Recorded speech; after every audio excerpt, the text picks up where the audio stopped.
தலையிலேயே மண்ணள்ளி போட்டுக்கொண்ட ரோஜா. நகரி தொகுதியில் விஜயபுரம், நின்றா, வடமாலைப்பேட்டை, நகரி ஆகிய மண்டலங்கள் உள்ளது. இதில் நின்றா, விஜயபுரம் மண்டலத்திற்கு YSRCP தலைவர்கள் கடைசி நிமிடத்தில் தெலுங்கு தேச கட்சிக்கு தாவியது ரோஜாவுக்கு பேரடியாக அமைந்தது. 2019ஆம் ஆண்டு வெற்றிக்கு பிறகு நகரி தொகுதியில் சுற்றுப்பயணம் மேற்கொள்ளவில்லை ரோஜா. ஒரு நன்றி கூட தெரிவிக்கவில்லை ரோஜா. நகரி மக்கள் காணும் காணும் ரோஜாவை காணும் என்று தொகுதி முழுக்க போஸ்டர் ஒட்டி பரபரப்பை ஏற்படுத்தினர். ஜெகன்மோகன் ரெட்டி அமைச்சரவையில் ரோஜாவுக்கு மிகப்பெரிய பதவி கிடைக்கும் என எதிர்பார்க்கப்பட்டது. ஆனால் நடந்தது தலைகீழ். 2.5 ஆண்டுகளுக்கு பிறகு சுற்றுலாத்துறை அமைச்சராக பதவி வழங்கப்பட்டது. அதனால் என்ன பயன்? தொகுதி மக்கள் நொந்து போனதுதான் மிச்சம்.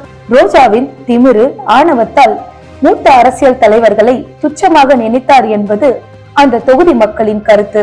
அதன் விளைவாக அவரையே அவர் மாய்த்து கொள்ளும் நிலை ஏற்பட்டது.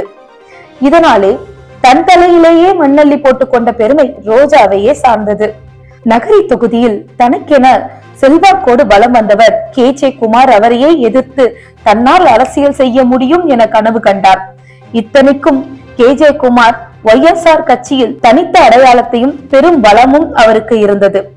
வாக்களித்த பிறகு வந்த ரோஜா மீடியா முன்னால் தன் எதிரி தெலுங்கு தேசம் இல்லை, தன் கட்சியிலேயே இருக்கும் KJ குமார் என்று வெளிப்படையாகவே முழங்கினார்.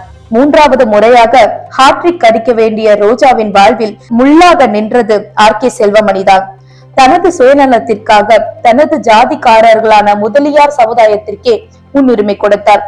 அதன் விளைவாகவே பானு பிரகாஷ் நாள் மண்ணை கவினார் ரோஜா.